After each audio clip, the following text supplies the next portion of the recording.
So I'm officially a farmer now, Glyn. Farmer Timlet. Farmer? Yeah, Oh. yeah. I've got chickens. I've got chickens? I've got 2 chickens. Are you mad? Well, no, not as mad as I seem, because I haven't got them here. My neighbour, BBC Paul Clifton, has got them in his pen with his chickens. So we went yesterday and we bought 4 chickens. He paid for 2, I paid for 2. So I've got 2 over the road. So I will get eggs every now and then. So, no, I'm not daft.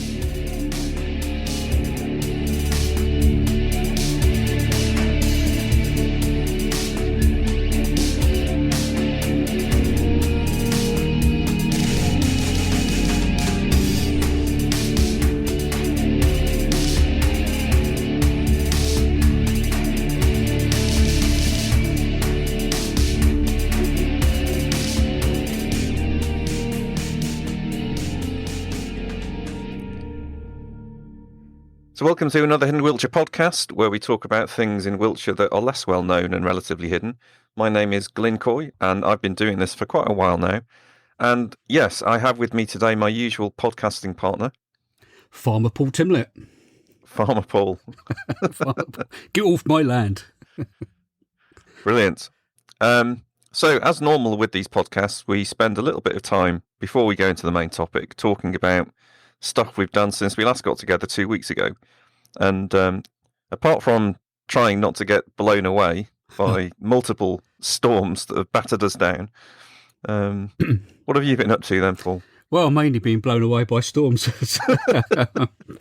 Yeah, it's pretty horrendous, isn't it? I mean, well, in comparison to what we're used to in the south, I suppose. I mean, the poor people in the north of England and Scotland who lost their power and stuff for 2 weeks or even longer. I don't know about you, but we lost ours for, I think it was 3 days. And that seemed bad enough. I saw a clip of you on the news. Oh God, have you seen it? I tracked it down. Oh, I thought, should I try and do some editing and pull this and just shove it up on the Hidden Wiltshire? You better not. You for better. a joke, but I thought, no, you'll kill me. Absolutely, it was awful. It was really, really awful. So, for those who didn't see it, so again, the aforementioned Paul Clifton over the road, BBC Paul. I was out actually. We'd been over to some friends to take the contents of our freezer over there.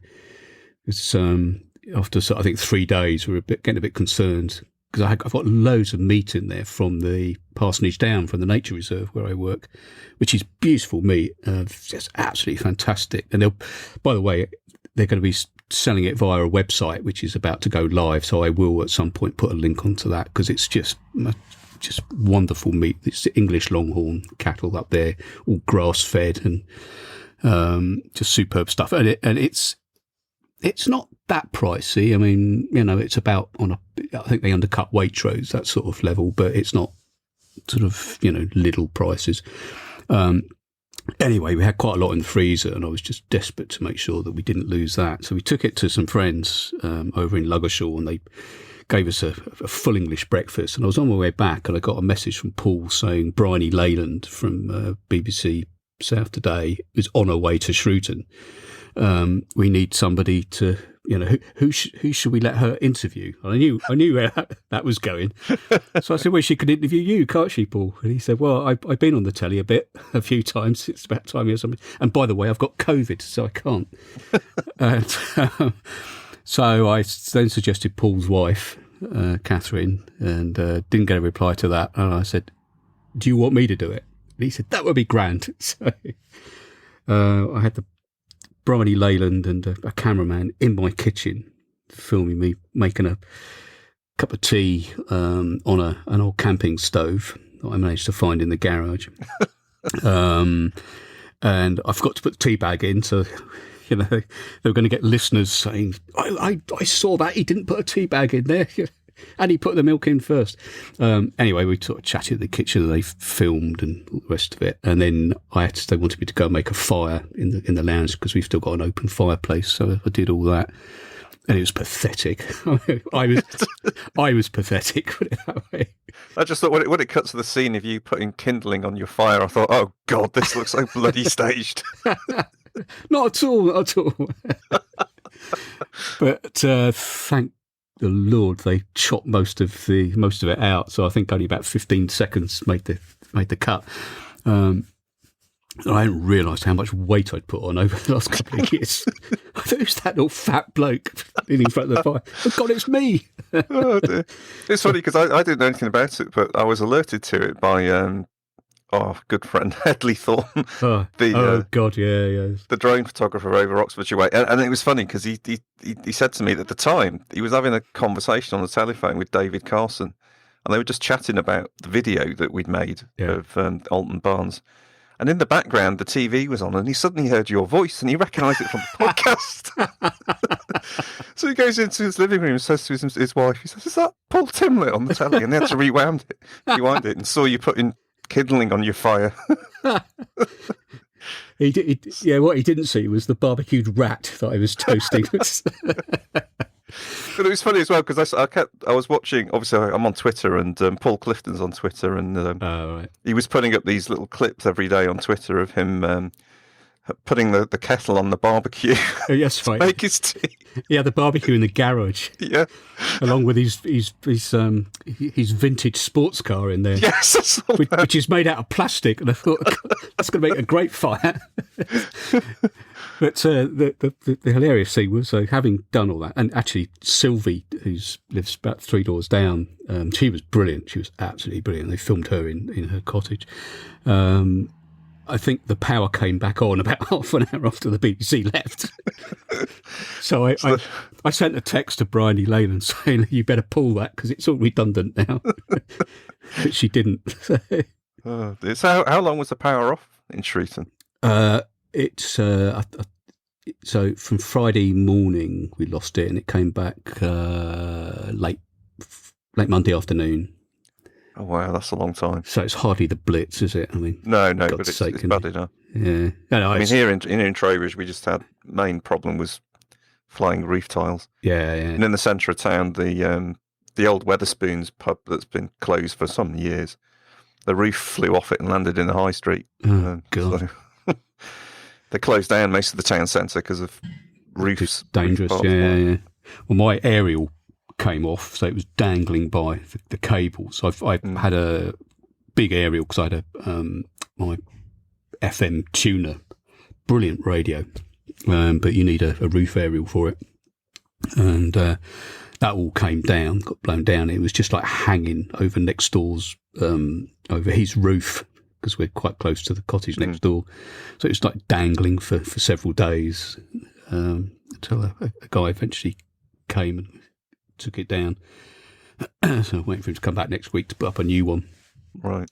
We don't use it very much because we've got satellite as well, but use free sat. So yeah, it was all a bit. It wasn't traumatic. As I was saying to others, I mean, what people in the north of England put up with for weeks and weeks, this pales into insignificance. And of course, there are people all around the world who live like this all the time.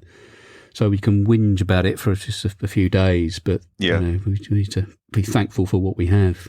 That we've actually got a roof over our heads. Anyway, that's enough about storm, whatever it was. Other bits and pieces.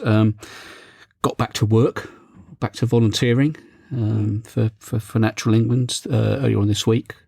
So that was, I don't know what day, it's Wednesday. And it was a bit of a change. Instead of going to Parsonage Down, we went to Prescombe Down, which is, I'm going to put a couple of just phone photographs that I took. And of course, I did post a blog, and I can't remember if we've done a podcast about that one, but I've posted a blog about a walk that I did. I remember that. It's one of those walks I need to do. Yeah, and I think I'm going to go and do it again. I can't remember. It's not the Kit's Grave one, is it? No, it's a different walk because I started it from Ebbsbourne Wake. That's right. It's the one about Anthony Eden. Oh, right. So we have done that. Have we done that? I think we have. Yeah, we have. Yes, you're right. We have, definitely. So Anthony Eden's buried in the churchyard at Alveston, which is the next village down from Ebbsbourne Wake. So Prescombe Down is a Natural England National Nature Reserve. So we were up there what they call, we were brash cutting, so cutting back some hawthorn and brambles on one side of a valley, and on the other side we were what's called tree popping. So we were pulling up sort of scrubby hawthorns, and you've got this sort of little tool that is called a tree popper, but they don't just pop. So you look at the instructions, it just get it at the base and pull back on the lever, and the tree pops out. The first one took me half an hour. So yeah. But it's just the most stunning place. I mean, I loved it when I first went there, and where we were working was like a little side valley, a bottom, a coombe. Yeah. An old dry river valley. And I didn't even know it was there. I mean, it really, talk about hidden. Even though I'd sort of looked up the main valley, this was a side valley, and I had no idea it existed. And it's just the most beautiful, beautiful spot, and very exposed. The weather at the moment, it was. I mean, luckily it wasn't yesterday when we had snow and sleet and hail and all the rest of it. Wednesday was a bit kinder to us, but just a spectacular place. So, I've just got a couple of phone shots. But I'll stick that on the Facebook group. Yeah. Well, in amongst all the storms, one thing I've been doing is counting sheep again. Yeah. So I've been going up to Dunscombe Bottom, and at the moment as well, the army camp there, Knook Camp, it's quite active at the moment. So there's soldiers in there. So there's obviously something going on the plain. Well, it's been going on for quite a few weeks. I think they put the flags up on the what we call the Spine Road that goes from Ralston Camp, sort of heads right across the impact area to Redhorn Hill near Urchland. Yeah. And that road has been shut since middle of January, maybe earlier. Right, yeah. I think it was sort of early January, and it's going to be shut all the way through to something like the middle of March. But we've had the usual sort of military vehicles are not supposed to come through the high street here or down my road. There's signs everywhere saying no military vehicles, because they've got the range roads which were built specifically for them to keep them away from the centres of population, but they just follow Google Maps. So we've had 18-ton trucks going through the 3.5-ton weight limit, and it's just every day, and people here are getting very, very angry about it. And yes, we understand that they've got to train and all the rest of it, but they spent millions building these roads across the plain that they could use so that they don't go through villages, and they just follow Google Maps. So, but there's been a lot of that. But it must be cold at Dunscombe at the moment. That's quite exposed, isn't it? Yeah, very, very. I was up there last Sunday, and it was pretty windy and wet. Yeah, I but the sheep are pretty good at coping with the inclement weather, really. Yeah. They find little spots to shelter. Yeah, they're pretty good at that. It's in their genes. Yeah, I've been out on the plains a few times. I went on Friday at the height of it, because of course the plains, there's very few trees, so once you get out of the village and out there, and it was really sort of exhilarating, shall we say. Standing up was a challenge. Yeah. But other than that, I've got a little sort of update to a story, and this is just absolutely stunning. It's like classic, classic Wiltshire, hidden Wiltshire. It's got all the elements. It's just a great story, and it's a bit like the Sarah Lucas story, Winsley, and we were talking about last week, and 2 weeks ago, and this is a similar sort of story. So. I think it was 2020. I did a walk again in the area I was talking about, sort of Prescombe Down, quite close by, and it's the Kit's Grave walk. Yes. That we.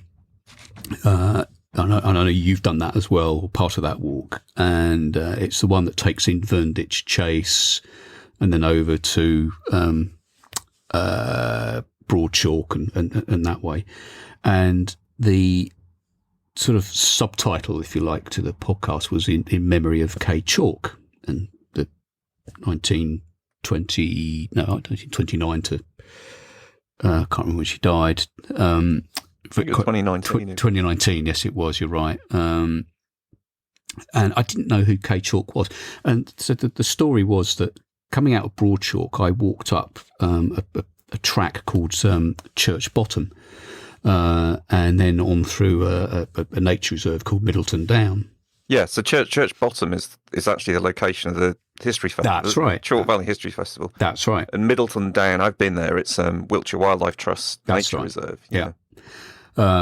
So I walked up there. In fact, they were preparing, because the History Festival was cancelled that year, but they did do a sort of little mini gathering. So there were some marquees and things in the field there. Yeah. And it was a really hot day, and I walked up the track along Church Bottom. I came to a bench, and it's all on the blog, and it said in memory of Kay Chalk and the dates, and and it was a dedication from her children and grandchildren, great grandchildren, so generations.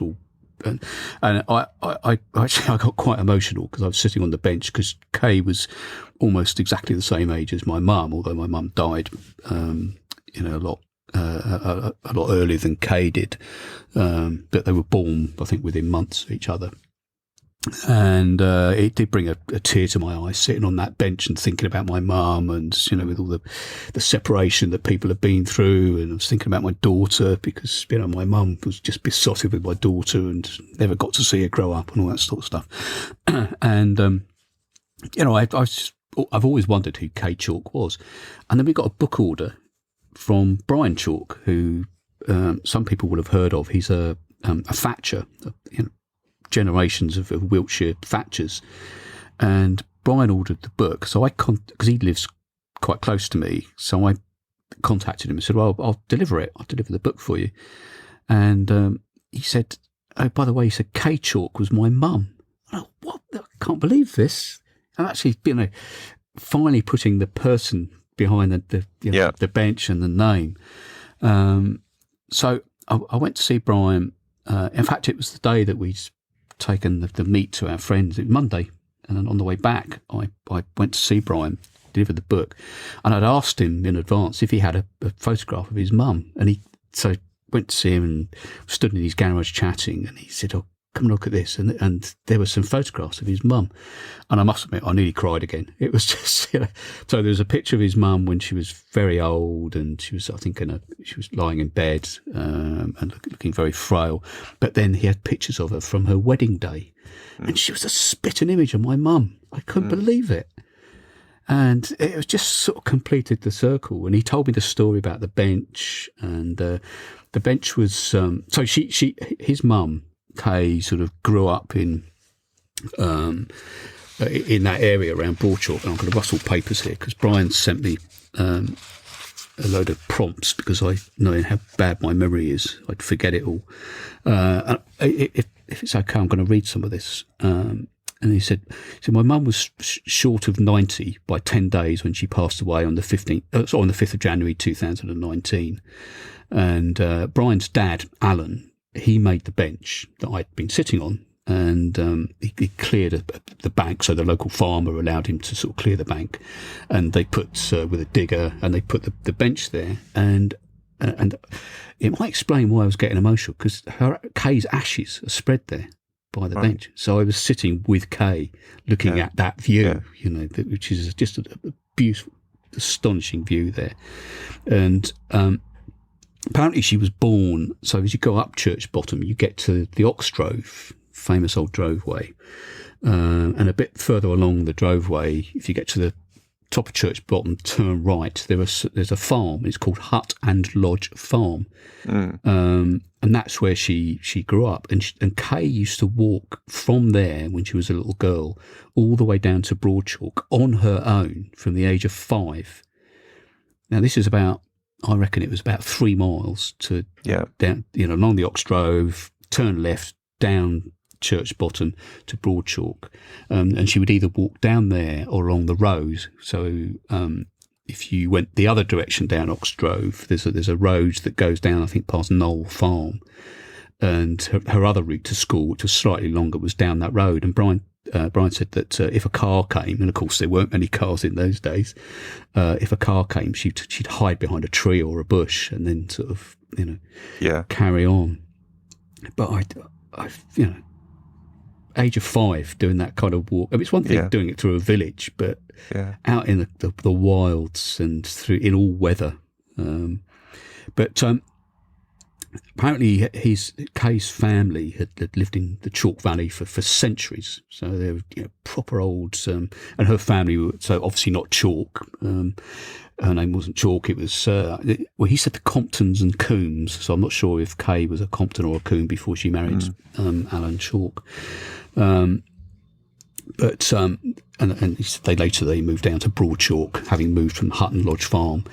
And I think it was her father was a guy called Ernest Shawland, and he worked on the farms up at Hutton Lodge and at Knoll Farm. And bizarrely, Brian had just finished a thatching job at Knoll Farm. So all those years later.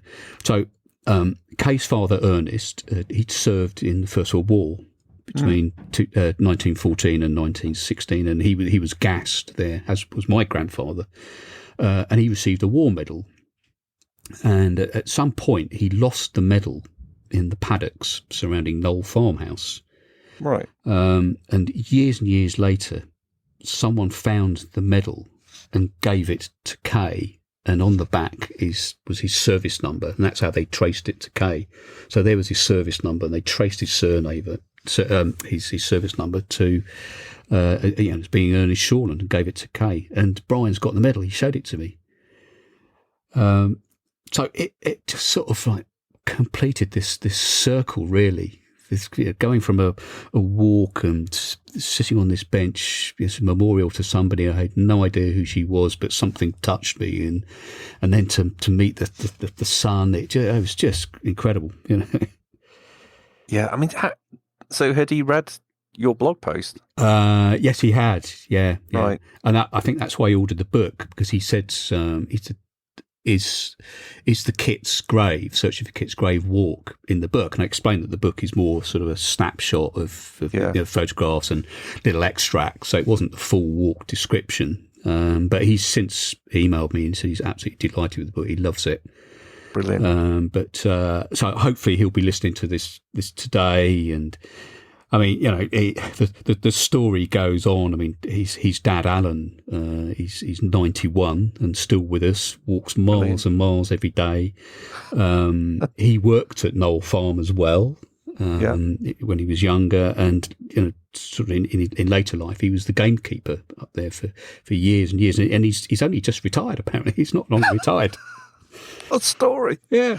And Brian was saying that his wife now helps out in the thatching business. Both his sons are thatchers, and his daughter, Diane, has either just stopped or is about to give up being a nurse. She's just fed up with all the stress of being a nurse, and she's going to be a thatcher as well. So there's a whole family of Wiltshire thatchers. Oh, it's a proper Wiltshire story, proper Wiltshire family. Not like you and I. No, I mean, that for me is just sums up why we started doing why we do this. Exactly. It's about finding those hidden parts of Wiltshire, but finding the stories underneath as well. Because a lot of the stuff that we talk about is very rooted in the human side of things in Wiltshire. We're interested in the history and the people. And to find these connections and join the dots is brilliant. I just love it. I mean, it's one thing seeing these old sort of hill forts and enclosures and burial mounds, but when you actually start to meet the people who have the connections to people going back hundreds of years, as you say, it just brings it all alive. Yeah, it is. It's just a fantastic story. Yeah, so if you listen to this, Brian, thank you so much for sharing all that. And it was an absolute privilege I feel like I've met his mum, it was an absolute pleasure to meet her. Yeah.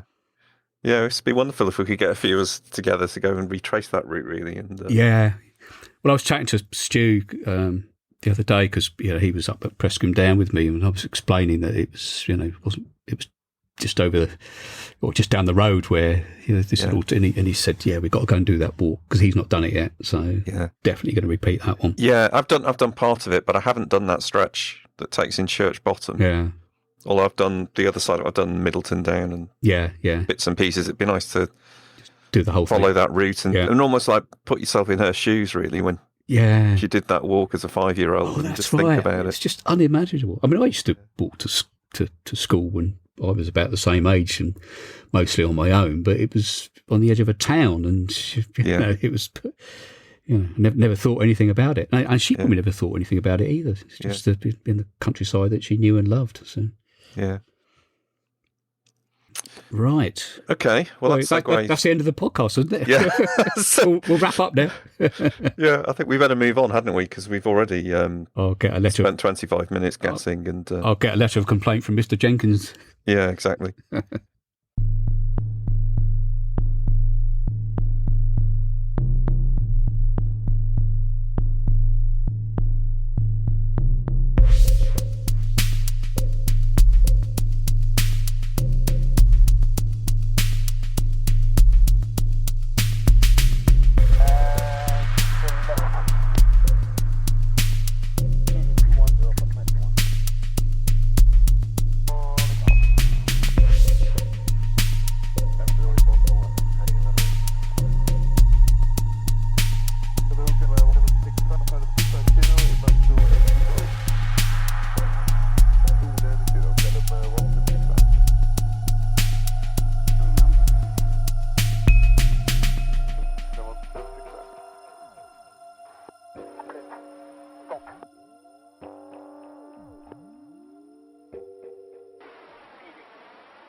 So in this week's podcast for the main bit, we're going to go in a slightly different direction. Again, not a walk as such, although you can walk in these places. It's more about connecting a couple of sites with Wiltshire's wartime past, really.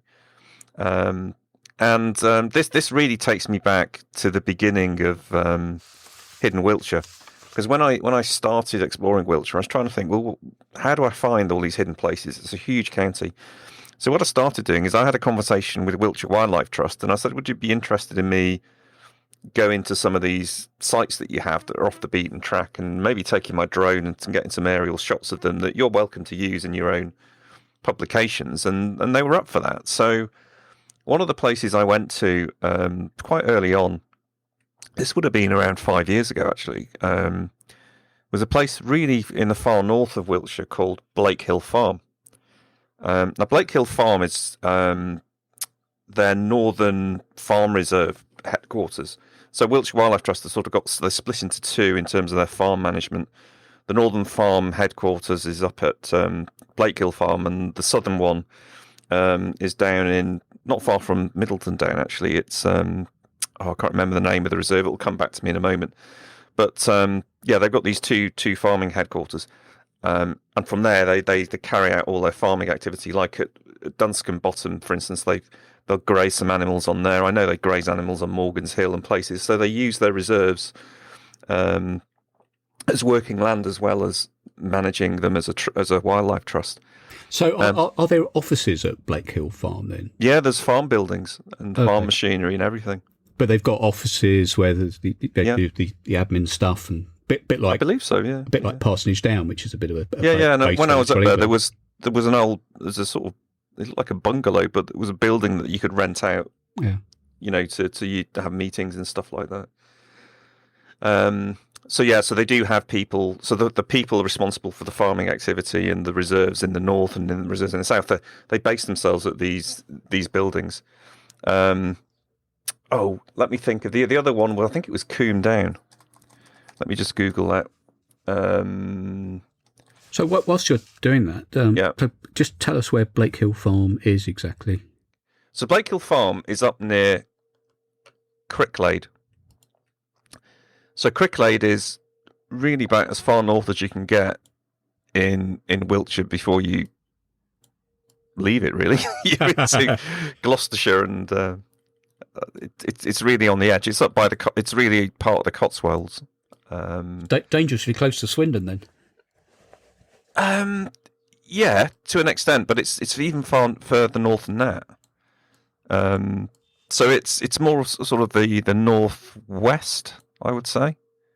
But it's northwest of Swindon. As you come out on the A419, you're heading up towards the sort of Cotswold Water Park. Yeah. Towards Cirencester. and it's up there, and it's a quite an interesting little town. It's full of history. It's very Cotswoldsy. I think it's the first town on the Thames, and I think they refer to it as a sort of southern gateway to the Cotswolds, and there's quite a lot of history there. I think the Royal Mint was there from 979 to 1100.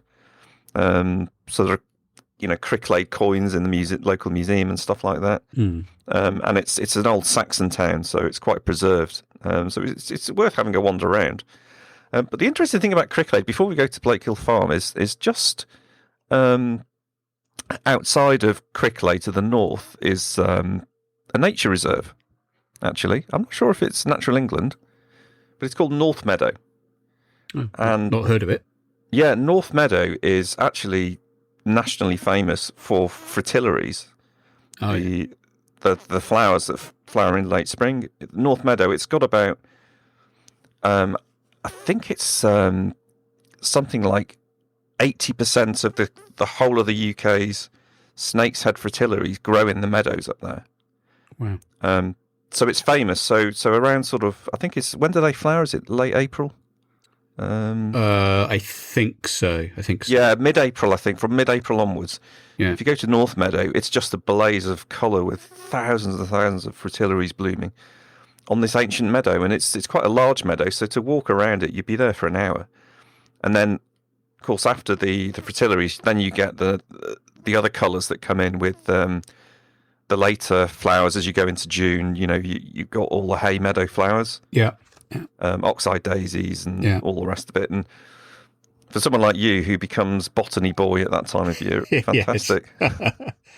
Actually, on that I digress slightly, but when I was at Prescombe Down the other day, and it was the first hawthorn that I dug up, right next to it, so I had to be really, really careful, was the rosette of a common spotted orchid. Right. So really vivid, the markings on the leaves. So it's all of that. The meadow flowers. They're not that far away now. No, they're not. And going back to the Southern Farm Reserve, Wiltshire Wildlife Trust, I've remembered what it is. It's Coombe Bissett Down. Oh, Coombe Bissett. Yeah. So Coombe Bissett. Actually, I did some work for Wiltshire Wildlife Trust there a few years ago, where I put my drone up and took some photos for them, because what they were doing is they were trying to expand the size of Coombe Bissett, because there was a field at the side of the nature reserve which the farmer was up for selling. So they would raise a lot of money to buy these fairly big agricultural fields, and what they were going to do is revert them back to being chalk grassland. Yeah.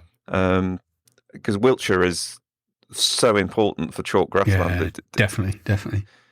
It really is they've got the largest concentration of chalk grassland in the continent of Europe, so it's really important.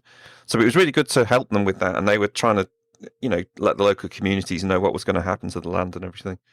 But Coombe Bissett was interesting. But the North Reserve at Blakehill Farm is their northern headquarters, really. So can I just go back to North Meadow for a moment? I'm looking at it on the map at the moment, and I tell you, one person who will know plenty about it is Wayne Ford, who I think he listens to the podcast. So he's got a couple of Instagram accounts, but he quite often posts photographs and little soundtracks and videos on Instagram from the reserves around that part of Wiltshire. Right. So I wouldn't be surprised if he's posted stuff from there and can tell us even more about it. But I'm just looking at the map, and there's a disused canal there that goes along one edge. So it's got the just to the sort of southwest edge of it. It says T&S Way. I don't know what T and S would stand for. It's probably obvious. Thames and something. And then you've got the disused canal goes along the western edge. So I'm just wondering what canal that would be. Anyway, we can find out another time. But I've just noticed that looking at the map. Yeah, so I think I know the Thames Path National Trail goes through the town, so I wonder if that's the T&S Way. Oh, here we are, Thames and Severn Way. Yeah, Thames and Severn. Yeah. So there's quite a lot of interesting stuff up there. It might be worth trying to that's worth a go trip, and do some exploring. Definitely. So, just to the south west of Crickglade is this fairly large nature reserve of Blakehill Farm. And the interesting thing about it is that it used to be an RAF base. So during World War II, it was RAF Blakehill.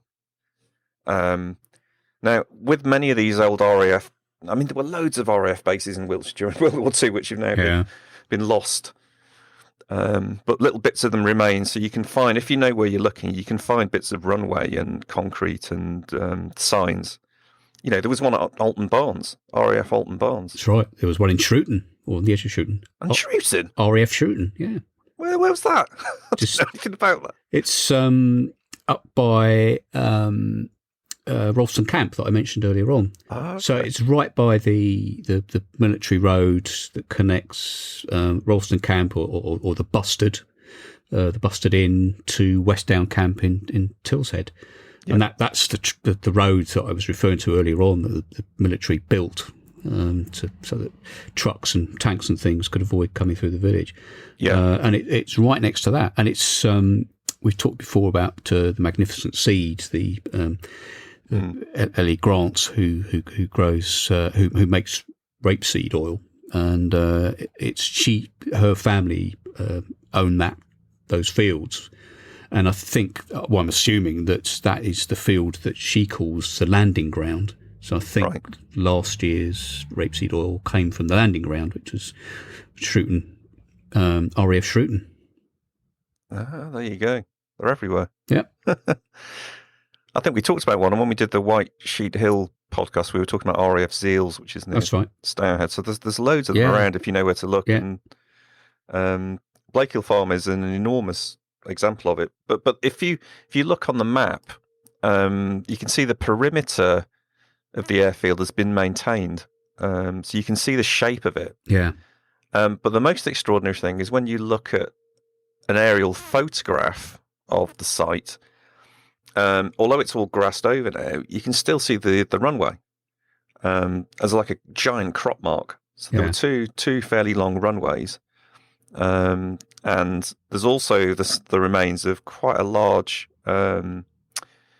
circle in the middle, which was the remains of an old GCHQ aerial. I mean, it used to be, after it was decommissioned, the RAF base, it became a GCHQ listening post. And they had a fairly major area there up until the 1990s, I think. So quite a active site for some time. So the RAF used it for... They had Dakotas there, didn't they? C-47 Dakotas, and these were tow aeroplanes for gliders. So if you go on to, in fact, we'll put a link to one of those, one of the links that you sent me. But they would tow the gliders out there, and I think it was for the D-Day landings, wasn't it, for 1944? Yes. I'm just going to crawl under the desk because I haven't plugged my laptop in and it's telling me it's about to run out. So you carry on and I'll crawl under the desk. Moving swiftly on. Yeah. But there are, if you go on Wikipedia, there's a page for RAF Blakehill Farm, and you can see there's a photo on there of all these Dakotas lined up around the perimeter. And you can see how active a site it was. Quite extraordinary when you try and compare it to how it looks today. Yeah, and one of the pages on that, it wasn't the Wikipedia one, it was there was another one you sent me. There's loads of information on there, but I think it sort of lists all a lot of the flights. Yeah. You know, show the registration number of the aeroplane and how many missions these guys were flying. And of course, flying these gliders was incredibly dangerous, and a lot of the pilots were killed. Trying to sort of, I've flown a glider a couple of times, and landing these things. Well, it's just, as they say, it's a controlled crash. But when you've got a load of fully equipped men in the back as well, I mean, these things must have been blooming unwieldy. Yeah. But it's an interesting site. I mean, if you go there, you can walk around the perimeter pass. It's not. I don't think you're allowed to walk on the grassy bits because there's it's pretty much just left to hay. So they mow it for hay in July time, but prior to that time, there's a lot of ground nesting birds and wildlife in the grassy bit. So I don't think you're supposed to walk on that. But it's very flat. As it's an airfield, you'd expect it to be. Yeah. It's almost as far as the eye can see. It's just flat grassland. But yeah, when you go up above, when you look down with a drone, and by the way, don't fly a drone there because you're not allowed to without permission. And also, there's lots of wildlife issues around flying drones that you need to be careful of. But I did have permission when I went up there because they asked me to photograph it and capture it before they went in there to mow it all. But I think there's a interesting statistic on the Wiltshire Wildlife Trust site about the hay. So let me try and look that up quickly. So the hay, when it gets cut, apparently this one reserve, Blakehill Farm, meets more than 45% of the government's medium-term target for restoring hay meadow in England. That gives you a sense of the size of it. It's huge. It's 600 acres, the whole site. About to swear there. So Parsonage Down, where I work, that's 630 acres. That's a fair old size. I remember when you wrote about it. Is this the one where you said it took you something like 90 minutes to walk from one side to the other? Yeah, no, that's huge. It was, because I started off. There's actually at the bottom end of it. There is a bolt-on of land which Wiltshire Wildlife Trust have obtained, which is it's called Stoke Common Meadows. Oh yeah. So to get there, I went down a road called Stoke Common Lane towards Stoke Common Farm, where the road ends, and you can park there, and then you walk through a sort of trackway, and you're onto Stoke Common Meadows, which again is fantastic because it's owned by Wiltshire Wildlife Trust. They just leave it wild, full of wildflowers, and very remote. You don't see people there because it's not near a town or a village. You have to go out your way to get there. I'm looking at the map, and I mean there aren't any public rights of way across it. I know you had permission to go up there. Yeah. And it's not open access, so... No, but it's because it's Wiltshire Wildlife Trust. Yeah. There's permissive access. Okay. So its own... There's no sort of open access rights to it, but Wiltshire Wildlife Trust... Yeah. So you can go on the north side of it, off the main road, off Malmesbury Road. Yeah. I think there's a car park there. So you can access it from there. But I accessed it down from the bottom by Stoke Common Meadows. Yeah, I've got that. And that's shown on the map as a different nature reserve. Yeah. But it's all connected. It's like a connected habitat. Yeah. So just like a wildlife corridor. Yes, it is, yeah. So I walked from Stoke Common Farm, walked down, followed the rights of way down around the edge, and there was a little copse there. And then I cut back through, heading back towards Blakehill Farm. And you can see... there's some buildings at the on the left-hand side of the perimeter, and that's where the Wiltshire Wildlife Trust farm buildings are. Is that Harding's Farm or Blakehill Farm? It's to the left of that. Okay. Oh yeah, I see it. See some buildings there? Yeah. But a lot of the perimeter paths you can see that you walk along are old. You can see they were from the original airfield, and there are little tributary concrete bits which. Again, a part of the old airfield. It's quite similar to when you go to somewhere like Keevil Airfield. You can see on the aerial photos some of the old concrete constructions of or paths that were used to house the buildings that used to be there in the war. Just noticed on the map actually, there's marked Salt's Hole brackets saline well. Oh, well, that's all about. Don't know about that, but that bit sounds interesting, doesn't it? Salty well. Yeah. Wonder how they achieve that. Yeah. I'll notice at the top why? End. What for? Yes.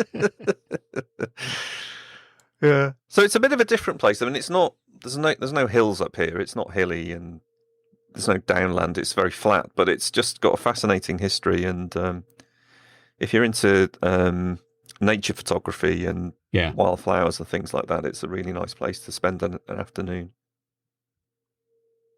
Yeah, absolutely. Well, I've never even heard of it before you said, let's do that for the podcast. It's complete. I know I've never been there. So it's a new one on me. I've never been. So Yeah. But going from there, I was going to talk about another RAF base, which I've also written about for the blog. And this was a couple of years ago, way before the lockdown period, perhaps the year before that. I was getting interested in RAF Ramsbury. Mm. So Ramsbury's, again, it's on the edge of Wiltshire. Of course, our good friend, the Bishop of Ramsbury. Yeah, the Bishop of Ramsbury is named after his title is named after Ramsbury. So I think the Bishop of Ramsbury is the sort of number 2 bishopric in the Diocese of Salisbury. That's right. Yeah. So he's number 2 to the Bishop of Salisbury. I don't think he lives in Ramsbury. I think he's down near Marlborough. Yeah, he's near Savanac Forest, isn't he? Yeah, but Ramsbury is east of Marlborough, over towards Hungerford. Actually, it's quite an interesting area around there because there's quite a lot of Roman stuff that they found. I think around, before you get to Ramsbury, at Mildenhall, there was quite a substantial Roman settlement, which there's no sign of it now, but they've done some excavations and found loads of coins and stuff like that. I can't remember the name of that settlement. Was it Cunetio? Oh, yes, I was looking at Cunetio? Yeah. I don't know if I'm pronouncing that correctly, but it was like a large walled town in the valley of the Kennet, so it was, again, just east of Marlborough. That's right, it was a very important settlement, actually, Roman settlement. Yeah. But yeah, one of those things, there's no sign of it from ground level, you have to know what you look for. But then if you go further west of Ramsbury, you've got Littlecote, and Littlecote has got a fantastically intact mosaic, Roman mosaic, which is in the grounds of Littlecote Hotel. Yeah. So, RAF Ramsbury was, I was reading up on this, so it was originally an operational training unit for the RAF, for RAF Bomber Command. Yes. And they would train pilots there, and they trained them on Oxfords, Airspeed Oxfords, which was a 2-engine sort of light. I don't know whether it was classified as a bomber. It's quite a small plane, but 2-engine, and they would train the pilots on that, sort of give them almost rudimentary flying skills before moving them on to Lancasters, to Lancaster bombers. And again, that's the thought of that is terrifying. Within, it can't have been very long. These young men were, and they were all young men, were sort of flying fairly small Oxfords, and then the next thing they're flying these heavy bombers, and it might explain why the mortality rate of Bomber Command crews was just so high. We all think about sort of the Spitfire pilots and the Hurricane pilots and what have you, but the death toll amongst bomber crews was just far eclipsed the death rate, I think, of fighter pilots. But after that, the US Army Air Force, the USAF, took it over. And again, it was another place for for the Dakotas, C-47 Dakotas. Yeah. So they were doing the same thing at Ramsbury as they were at Blakehill. They were towing gliders, and again, there's that website where there's an awful lot of information. And I can't remember which tab it said. Something, I think it's called something like Souls, as in somebody's soul, and it's got quite a few pictures of air crew, and then you click on it and you go to information about that person and the aircraft, and again you look at the death toll of these people. Huge amounts of information, but it's interesting because RAF Ramsbury now, again, it's been converted to agriculture, and you can still find bits of concrete runway and stuff like that, and I'll talk about the memorials that are on the site now that you can go and find as part of a circular walk. If you can imagine Ramsbury before the war as a population of 1,500 people, by 1944 there were 5,000 people living there because of that RAF base. And you've got the Americans came in 1944. I think it was the 437th Truth Carrier Group was based at RAF Ramsbury. And I think it was quite exciting for them to have these Americans coming into the pub in the village and really being part of village life for the period that they were there. And of course, bringing money into the community. Yeah, and bringing money and the rest of it. But one thing that was interesting for me is that I went along to the open day they had where they dedicated these memorials. Would have been 2019. This was June 2019. Oh, that's right. I think you first went in 18 and then went back to more in 19. So I went to because I was invited along to come to these unveilings of the memorials, and whilst I was there for the American memorial, they actually got a contingent from the US Air Force 437th Troop Carrier Group to come over to almost pay respects to their predecessors as being on site. It still exists in that. They're based in Charleston, North Carolina. Yeah. So they came along and helped dedicate. So there were two main memorials dedicated that day. There was the American one, which I think I've got a picture of it on the website, so you can go and read. I'll see if I can just get it now and just read what it said on the memorial, because they put the memorial stone on a piece of concrete which was part of the runway as well, which is quite interesting. But it says this memorial is dedicated to the units based at RAF Ramsbury between 1942 and 1946 at 1:59 a.m. on the 6th of June 1944, so on D-Day. 52 C-47 transport aircraft from the 437 Transport Carrier Group, each towing a glider, thundered past this very spot carrying elements of the US 82nd Airborne Division on their way to Normandy to free Europe from Nazi tyranny. So, huge impact on D-Day as well. Just imagine the noise, the sound of all those Dakotas firing up. And was it? You say it's 52 of them? Yes. Yeah. 52. And all sort of taking off one after the other, and the noise must have been incredible in the village. Yeah, and the other memorial that is actually down in Burnt Wood. So if you look at the map, you can see there's a strip of woodland that's sort of attached to RAF Ramsbury, which is kind of south of it, southwest. It's called Burnt Wood, and there's a right of way that takes you right through the middle of it. But in there, there is another memorial. I think this one is to the RAF. Yeah. So, and I think they planted. I think in 2018 they planted quite a lot of trees. 420 trees, I think, that they got saplings from the Woodland Trust, and it says on the memorial stone there, again on a piece of concrete from the runway, to mark the 100th anniversary of the formation of the RAF and the signing of the armistice that ended the First World War, 420 saplings kindly donated by the Woodland Trust were planted here in November 2018. We honour all those who gave their lives in the two world wars and the servicemen and women who came after in defence of our freedom. This concrete block once used to anchor aircraft or tie down camouflage netting. So there you go.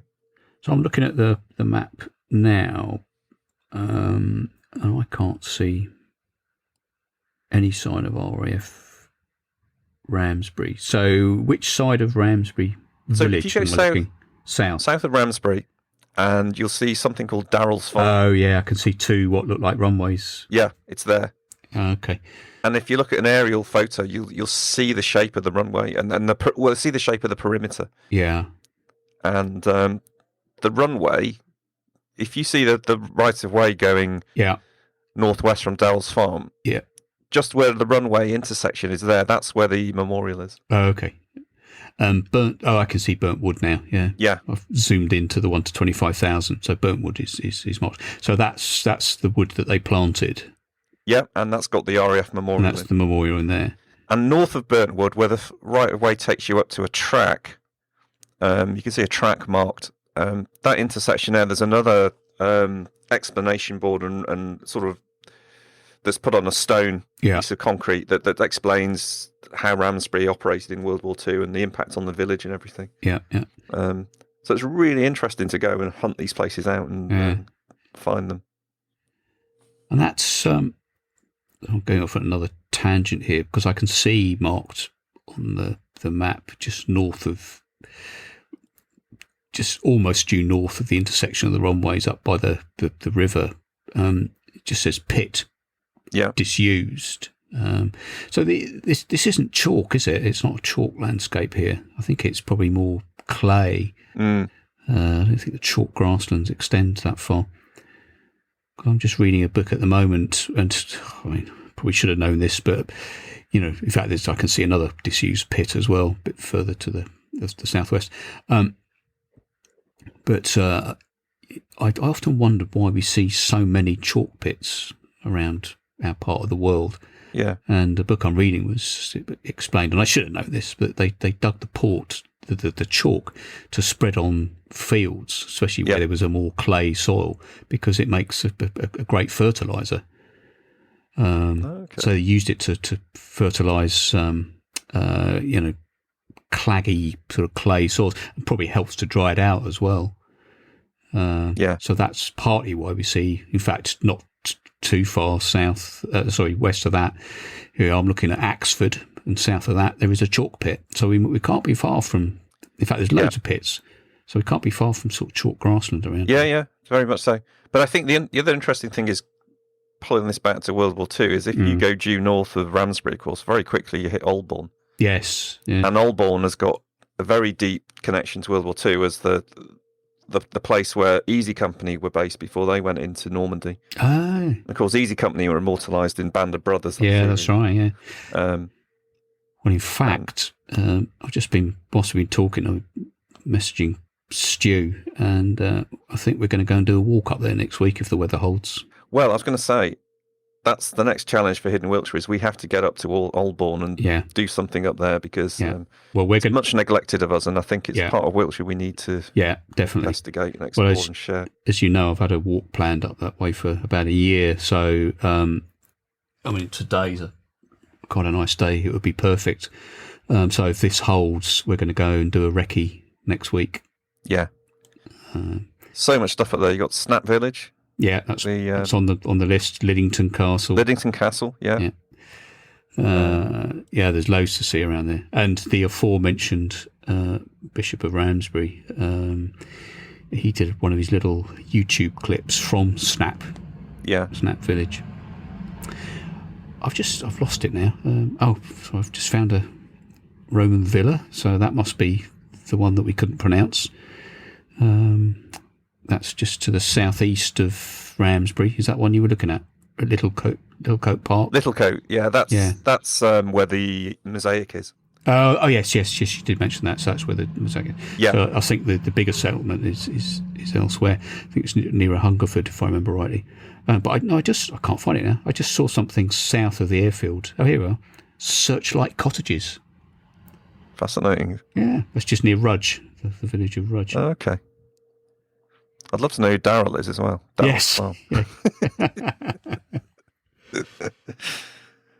Somebody's got to know. Yeah. Alice Cambry will know. Yeah. She'll find out for us. So there we are. A little bit of a off-piste one this week, but just something I think it's worth connecting into, because we should do more of these, and we will do going forward. We've got other old military connection ones that we can cover. Yeah, and we've got a few listeners. I mean, John Gretsch, who knows a huge amount about military connections in Wiltshire. It's not a subject that I'm greatly interested, but it is very interesting to hear. I think it's when you can combine an exploration of the landscape with the discovery of the history in it. Yeah, I think that's when it comes alive. So for me, I remember a while back I did a walk from my home. Actually, I was walking over towards Wadden. Yeah, I wanted to get to the Pack Horse Bridge down by Broughton Gifford, which is fantastic. It's a really perfect example of an old pack horse bridge. I think dates back to 1725, and it's just in the middle of nowhere now. Yeah. But I was going down there, and I noticed when I was there were all these pillboxes, and then I discovered it was part of the stop line. Yeah. Well, in another these little completing a circle, you talk about Wadden and the Packhorse Bridge. I got an email through my own website from a chap called Brian Madgwick, who follows I don't know if he listens to the podcast, but he certainly follows the blog site. And he wrote to me about. He sent me some photographs. He's taken some cracking photographs actually of that Packhorse Bridge, some lovely black and white photographs. Yeah, I think he wrote to me. He'd been looking at my website and said, I think we see the world in a similar way, black and white. And he's taken some really good photographs of that Packhorse Bridge. And he was asking if I knew anything about Wadden and the bridge. And I said, I actually know he has listened to the podcast. He said, I found Glyn's podcast about Wadden and the bridge, but I think it was a blog, wasn't it? Blog post, yeah. Yeah. And I said, it's not something I know about, but I know Glyn does, so I think he's going to be in touch with you at some point. Yeah, okay. I know, it's funny, there's some graffiti under the arches there, which Alice Cambray again gave us some information on who put it there, and I know that it was probably her. She probably did it. Yeah, it's probably. But and I know when I went there a couple of years ago, there was a pontoon underneath it because they were doing a load of stonework, and I discovered it was Andrew Zielinski. That was Andrew. Yeah. See how these little connections we make, and it all comes full circle. Yeah. It's fate, isn't it? Yeah. I'm sure the Buddhist monks would have something to say about that. It's all meant to be. Yeah, coincidences. Yeah, karma or whatever. Yeah. Good. Well, fascinating. Really interesting. That brings us up to the hour, I suppose. So we can wrap up. Yeah. Thanks for listening to another Hidden Wiltshire podcast. Don't know what we're doing again in 2 weeks. We tend to not plan too far ahead on these. It's not that we're winging it. It's just that because we do lots of different things, we just don't know what will fit one particular week. I guess another one. So we will be back in 2 weeks to talk about something else. Yeah, there's we have got some walks we haven't covered, so we could do that. But it is quite interesting to do something like this and the blind houses. Yes. So talking about a particular subject rather than giving a turn by turn instructions for a walk. Yeah. Thank you to Steve Dixon again.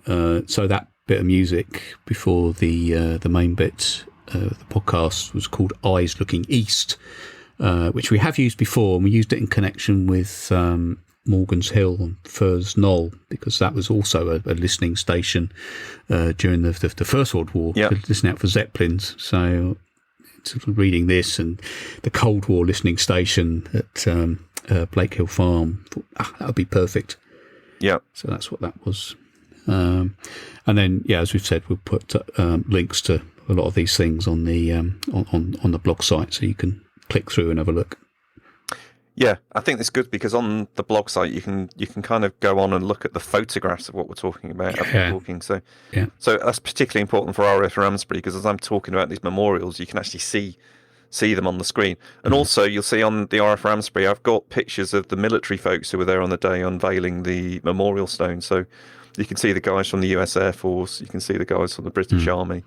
It was a real privilege to be part of that. Yeah. Okay. Yeah. I think that's it for this week. So we're done, Yeah, we shall say goodbye for now and see you in 2 weeks' time. Ta-da.